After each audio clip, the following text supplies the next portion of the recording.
आप सभी को मेरा नमस्कार।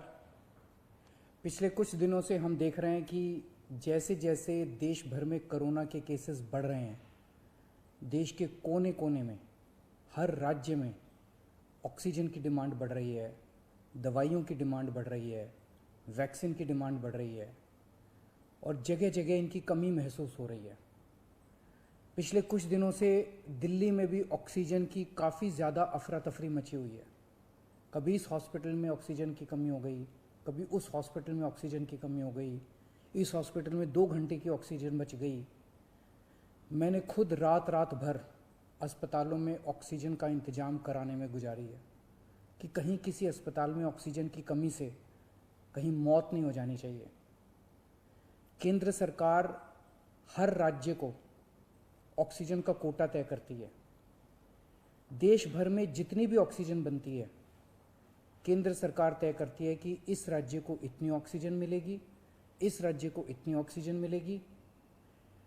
अब दिल्ली को कितनी ऑक्सीजन चाहिए? दिल्ली सरकार ने अपना एक एस्टिमेशन लगाया जिसके हिसाब से दिल्ली को रोज़ाना 700 टन ऑक्सीजन की ज़रूरत है। केंद्र सरकार ने हमारा कोटा कल तक 378 टन तय किया हुआ था। ये कोटा कल शाम को बढ़ा के 480 टन कर दिया है केंद्र सरकार ने। इसके लिए हम केंद्र सरकार के बहुत बहुत आभारी हैं। हालांकि हमें अभी और भी काफ़ी ऑक्सीजन चाहिए, लेकिन केंद्र सरकार ने जितना भी बढ़ाया है उसके लिए हम उनका बहुत बहुत शुक्रिया अदा करते हैं। अब केंद्र सरकार ये भी तय करती है कि जो आपके कोटे की ऑक्सीजन है वो कौन सी कंपनी देगी। जैसे दिल्ली में तो ऑक्सीजन बनती नहीं है, दिल्ली की सारी ऑक्सीजन दिल्ली के दूसरे राज्यों से, दिल्ली के बाहर के दूसरे राज्यों से आती है। तो केंद्र सरकार तय करती है कि फलाने राज्य की ये कंपनी आपको इतने किलो ऑक्सीजन देगी, फलाने राज्य की ये कंपनी आपको इतने किलो ऑक्सीजन देगी। मान लो राजस्थान की ये कंपनी आपको इतने किलो देगी, हरियाणा की ये कंपनी आपको इतने किलो देगी। तो केंद्र सरकार कंपनियां तय करती है कि किस कंपनी से दिल्ली को अपने कोटे की ऑक्सीजन आएगी। अब दूसरी समस्या यहां पे आ रही है कि ये जो कंपनियां जिन राज्यों में हैं, उनमें से कुछ राज्यों की सरकारों ने उन कंपनियों से जो दिल्ली के कोटे की ऑक्सीजन आनी थी वो भेजनी रोक दी। राज्यों ने कहा कि पहले हम अपने राज्य में इस्तेमाल करेंगे, दिल्ली का कोटा भी हम इस्तेमाल करेंगे, दिल्ली के जो ट्रक हैं वो जाने नहीं देंगे। लेकिन मैं केंद्र सरकार का और दिल्ली हाई कोर्ट का शुक्रिया अदा करना चाहता हूँ। पिछले 2-3 दिन के अंदर उन्होंने हमारी बहुत मदद की है, जिसकी वजह से अब ऑक्सीजन दिल्ली पहुँचने लगी है। जो जो दिक्कतें आ रही थी, हम लगातार पिछले 2 दिन से एक एक मिनट टू मिनट, मैं खुद, मनीष जी, मैं, हमारे सारे ऑफिसर्स केंद्र सरकार के लगातार संपर्क में थे। परसों रात को मुझे याद है जब जीटीबी हॉस्पिटल में वहाँ का ट्रक एक पड़ोसी राज्य से चलना था पर वो चला नहीं, जीटीबी ऑक्सीजन में आनी थी ऑक्सीजन, तो एक केंद्रीय मंत्री को हमने फ़ोन किया और उन्होंने तुरंत वहाँ पे बात करके उस ट्रक को वहाँ से छुड़वाया। हम लगातार संपर्क में हैं, एक एक ट्रक को अस्पताल पहुँचाने की कोशिश कर रहे हैं। हम सब लोग 24 घंटे काम कर रहे हैं, सोई नहीं है। हाई कोर्ट और केंद्र सरकार से जो मदद हमें मिली है उसके लिए तहे दिल से हम उनका शुक्रिया अदा करना चाहते हैं।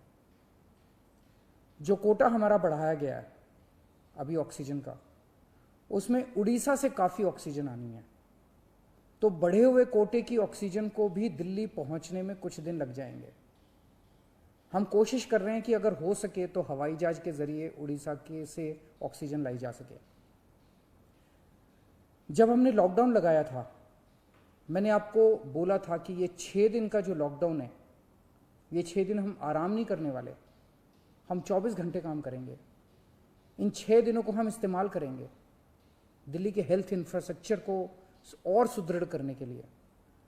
इन 6 दिनों में दिल्ली में जो ऑक्सीजन की कमी है उसको ठीक करने के लिए, दिल्ली में जो बेड की कमी है उसको ठीक करने के लिए, और हम 24 घंटे लगे हुए हैं दिल्ली के हेल्थ इंफ्रास्ट्रक्चर को और इम्प्रूव करने के लिए। इस लॉकडाउन के 6 दिन जो हमें मिले हैं, इन 6 दिनों में हम पूरी कोशिश कर रहे हैं। एक और बात, ये बहुत बड़ी आपदा है। इस आपदा में अगर हम सारे लोग हरियाणा, पंजाब, तमिलनाडु, गुजरात, पश्चिम बंगाल इसमें बट गए तो भारत नहीं बचेगा। इस वक्त हमें एक दूसरे की मदद करनी है, हमें भारतीय बनना है, हमें इंसान बनना है।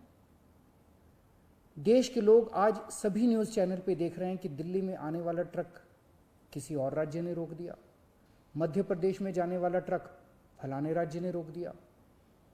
ये तो ठीक नहीं है, लोग ये नहीं चाहते। देश के लोग आज ये देखना चाहते हैं कि दिल्ली ने किसी दूसरे राज्य की मदद कैसे करी, उत्तर प्रदेश ने किसी राज्य की कैसे मदद की। हम एक साथ मिलके आपदा से लड़ना है हमें, तभी भारत बचेगा। अभी तो समय ये है कि उत्तर प्रदेश वाला दिल्ली की मदद करे, दिल्ली वाला हरियाणा की मदद करे, हरियाणा वाला बिहार की मदद करे, बिहार वाला गुजरात की मदद करे। हम सारे लोग अगर एक दूसरे की मदद करेंगे तभी तो भारत बचेगा। और अगर इतनी मुश्किल घड़ी में भी हम सारे एक दूसरे से लड़ने लग गए तो अगर भारत राज्यों में बट गया इस समय तो फिर भारत को कौन बचाएगा। मेरी सारी नागरिकों से अपील है, सारी सरकारों से अपील है कि आइए मिलके एक होके लड़ते हैं। अगर हम मिलके लड़े एक मुट्ठी बनेगी, हमारे सारे संसाधन मिलके एक साथ इस्तेमाल होंगे, हमारी ताकत बढ़ेगी, हमारी शक्ति बढ़ेगी। और अगर हम बट गए तो फिर कोई हमें नहीं बचा पाएगा। मैं सभी राज्य सरकारों से कहना चाहता हूँ कि दिल्ली का मुख्यमंत्री होने के नाते मेरे से जो बन पड़ेगा, मेरे हाथ में जो होगा, आप मुझसे मांगिए, मैं दूंगा। पूरे देश की मदद करेंगे। अगर दिल्ली में हमारे पास ऑक्सीजन ज़रूरत से ज़्यादा होगी तो हम दूसरे राज्यों को ऑक्सीजन देंगे। अगर हमारे पास किसी दवाई की ज़्यादा मात्रा होगी तो वो भी हम दूसरे राज्य के साथ बांटेंगे। और जब दिल्ली में कोरोना कम होगा और किसी दूसरे राज्य में डॉक्टर्स की ज़रूरत हुई, हम वहाँ डॉक्टर्स भी भेजेंगे। हम सभी भारतवासी हैं, हम अपने देशवासियों की मदद करेंगे, सभी राज्यों की मदद करेंगे, क्योंकि ये बीमारी कोई बॉर्डर देख के नहीं फैलती। मैं उम्मीद करता हूँ कि इसी भावना के साथ हम सभी मिलके एक साथ, सारी सरकारें, केंद्र सरकार, सारी राज्य सरकारें, हम मिलके काम करेंगे, एक भारत बन के काम करेंगे कोरोना को हराने के लिए। हमें पूरी दुनिया के सामने दिखा देना है कि विश्व में सबसे ज़्यादा कोविड केसेस भारत में होने के बावजूद कैसे भारत के लोगों ने, यहाँ की सरकारों ने मिलके कैसे इस आपदा से लड़ाई की, कैसे हमने सारा प्रबंधन किया। भारत के लोग दुनिया को दिखा देंगे कि कैसे एक साथ मिलके इस खतरनाक बीमारी को हमने हराया। जय हिंद।